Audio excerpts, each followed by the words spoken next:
जीत की खातिर जुनून चाहिए, जीत की खातिर जुनून चाहिए, जिसमें उबाल हो ऐसा खून चाहिए। आसमां भी आएगा ज़मीन पर, आसमां भी आएगा ज़मीन पर, बस इरादों में मजबूत गूंज चाहिए। आदाब आदाब, अभिनंदन, आभार। मैं तुषार त्रिपाठी स्वागत करता हूं आप सभी का मेरे YouTube चैनल पर, जिसका नाम है बायोपिक विद तुषार। दोस्तों, आज आप मेरे इंट्रोडक्शन से तो समझ ही गए होंगे मैं किस शख्स के बारे में बात करने जा रहा हूं। मेरी आज की कहानी बॉलीवुड के शहंशाह और सदी के महानायक कहे जाने वाले श्री अमिताभ बच्चन जी के बारे में है, जो कि इस समय कोविड-19 से पीड़ित चल रहे हैं। पर उनके फैंस और उनके चाहने वालों की दुआएं हमेशा उनके साथ हैं। आशा है कि वह जल्द से जल्द ठीक हो जाएंगे। दोस्तों, अमिताभ बच्चन बॉलीवुड के सबसे प्रभावशाली और सबसे बड़े अभिनेता माने जाते हैं। अमिताभ बच्चन को उनकी ज़बरदस्त एक्टिंग के कारण 4 बार नेशनल फिल्म अवार्ड दिया जा चुका है और साथ ही साथ उन्हें भारत सरकार द्वारा पद्मश्री और पद्म विभूषण से भी सम्मानित किया जा चुका है। अमिताभ अपने आप में एक ऐसी शख्सियत हैं जो भारत के साथ देश विदेशों में भी काफ़ी प्रसिद्ध हैं। उनके अनगिनत चाहने वाले हैं। अमिताभ जी की सफलता को तो हर कोई जानता है, पर इस सफलता के पीछे छुपे हुए संघर्ष का पता बहुत कम ही लोगों को होगा। अमिताभ ने फिल्मों में आने के पहले तो संघर्ष किया ही, पर जब वह एक बार फिल्मों में काम करने लगे तो लगातार कई फिल्में फ्लॉप होने के कारण उनका रास्ता और भी ज़्यादा कठिन हो गया। पर उन्होंने कभी भी हार नहीं मानी और अपने संघर्ष को जारी रखते हुए सदी का महानायक बनकर दिखाया।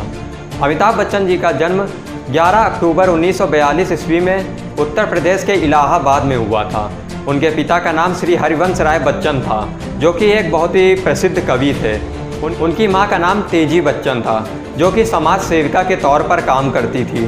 दोस्तों, अमिताभ बच्चन के माता पिता ने उनका नाम इनकलाब रखा था, क्योंकि स्वतंत्रता संग्राम के उस दौर में इनकलाब जिंदाबाद का नारा बहुत ही ज़्यादा प्रसिद्ध था और इसीलिए उनका नाम इनकलाब रखा गया। लेकिन हरिवंश राय बच्चन जी के करीबी दोस्त सुमित्रानंदन पंत जी के कहने पर उन्होंने अपने बेटे का नाम इनकलाब से बदलकर अमिताभ कर दिया, जिसका मतलब है एक ऐसा प्रकाश जिसका कभी भी अंत ना हो। अमिताभ जी की प्रारंभिक शिक्षा इलाहाबाद के सेंट मैरी स्कूल में हुई। कुछ समय बाद उन्होंने अपनी आगे की पढ़ाई के लिए शेरवुड कॉलेज में एडमिशन लिया, जहाँ पर वे पढ़ाई के साथ साथ कई नाटकों में भी पार्टिसिपेट किया करते थे। कुछ समय बाद उनकी आगे की पढ़ाई के लिए उन्होंने दिल्ली में करोड़ीमल कॉलेज में एडमिशन लिया, जहां से उन्होंने अपनी ग्रेजुएशन पूरी की। और ग्रेजुएशन पूरी होने के बाद उन्होंने दिल्ली में बहुत सी जगहों पर नौकरी की खोज की, पर उन्हें कहीं पर भी नौकरी नहीं मिली। फिर उनके दोस्त के कहने पर उन्होंने वॉइस नरेटर की जॉब के लिए अप्लाई किया, जहां पर उनकी आवाज़ को मोटा और भद्दा कहकर उन्हें निकाल दिया गया। ऑल इंडिया रेडियो में वॉइस नरेटर की जॉब से निकाले जाने के बाद दिल्ली में हर तरफ उनके लिए काम के रास्ते बंद हो गए थे। दिल्ली में हर तरफ से उन्हें केवल निराशा ही हाथ लगी थी और इसलिए वे कोलकाता चले गए, जहां पर उन्होंने 5 साल तक कई प्राइवेट कंपनियों में बहुत ही कम सैलरी पर काम किया।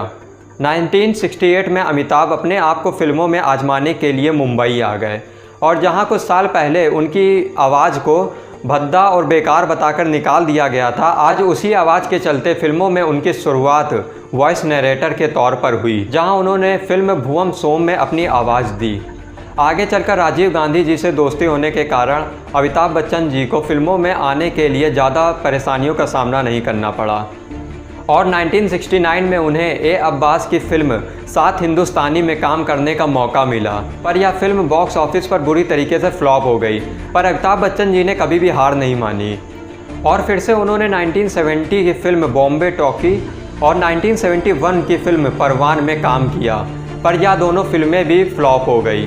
तभी 1978 में उन्हें सुपरस्टार राजेश खन्ना जी के साथ आनंद मूवी में काम करने का मौका मिला और तब अमिताभ ने अपने एक्टिंग के ज़बरदस्त टैलेंट को दुनिया को दिखाया। उन्हें इस फिल्म के लिए film fair award for best supporting actor के तौर पर दिया गया। अब वह धीरे धीरे लोगों को पसंद आने लगे थे, पर उनकी सफलता की असली शुरुआत 13 फिल्मों के बाद प्रकाश मेहरा की फिल्म जंजीर से हुई। जंजीर फिल्म उस समय की सबसे सफल फिल्मों में से एक थी और इस फिल्म के बाद अमिताभ रातों रात स्टार बन गए।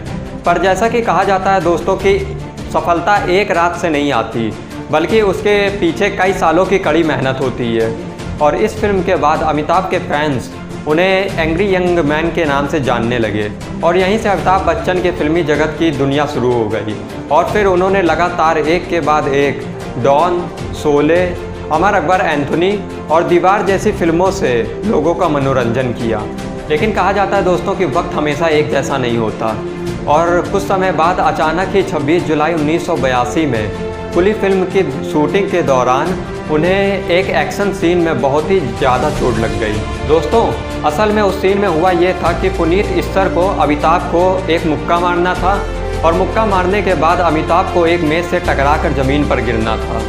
पर जैसे ही अमिताभ मेज़ की ओर बढ़े तो वह मेज़ का कोना उनके पेट में लग गया, जिसकी वजह से उन्हें काफ़ी चोट लगी और उनका काफ़ी खून भी बह गया। उस समय हालात इतने गंभीर हो गए थे कि ऐसा लगने लगा था कि अब अमिताभ जीवित नहीं बच पाएंगे। डॉक्टर्स की टीम और उनके फैंस, उनके चाहने वालों की दुआएं उनके काम आई और उनका इलाज सफल रहा। और 1983 में रिलीज़ हुई उनकी फिल्म कुली उस साल की सुपर डुपर हिट फिल्म रही, और यह फिल्म उस साल की सबसे ज़्यादा कमाई करने वाली फिल्म बनी। कुली में लगी चोट के बाद अमिताभ को लगा कि अब वह फिल्मों में काम नहीं कर पाएंगे, और इसीलिए उन्होंने पॉलिटिक्स ज्वाइन कर ली। पर राजनीति में वे ज़्यादा नहीं चल सके, और 1988 में उन्होंने शहंशाह फिल्म के साथ दोबारा वापसी करी। पर उसके बाद की कई फिल्मों में लगातार उन्हें निराशा मिली, उनका करियर ख़त्म होता नज़र आने लगा था। पर सन 2000 में आई मोहब्बतें मूवी ने उनके डूबते करियर को बचा लिया, और इस मूवी में उनकी एक्टिंग की काफ़ी प्रशंसा हुई, और बाद में उन्होंने टीवी की दुनिया में भी बुलंदियां हासिल की।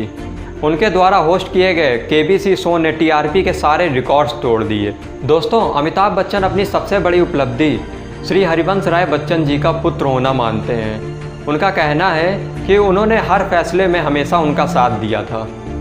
अमिताभ जी हम सभी के लिए एक आदर्श हैं। उनके जीवन से हम सभी को बहुत कुछ सीखने को मिलता है। इतने उतार चढ़ाव होने के बाद भी उन्होंने कभी भी परिश्रम करना नहीं छोड़ा, और इसीलिए आज वे सभी के महानायक कहे जाते हैं। दोस्तों हार मानो नहीं तो कोशिश बेकार नहीं होती, हार मानो नहीं तो कोशिश बेकार नहीं होती, कोशिश करने वालों की कभी हार नहीं होती, कोशिश करने वालों की कभी हार नहीं होती। तो दोस्तों आप सभी भी कभी कोशिश करना बंद मत करिएगा, क्योंकि राह में रुकावटें तो आएंगी ही, पर आप कभी भी पीछे मत हटिएगा। जो भी आपके सपने हैं उन्हें हासिल करने के लिए पूरी जी जान लगा दीजिएगा, क्योंकि कोशिश करने वालों की कभी हार नहीं होती। आशा करता हूँ आप सभी को यह वीडियो पसंद आई होगी, तो प्लीज़ इस वीडियो को लाइक करें, और अमिताभ बच्चन जी के जीवन से आपको क्या सीखने को मिला या कमेंट बॉक्स में बताएं, और इस वीडियो को जितना ज़्यादा से ज़्यादा हो सके उतना शेयर करें।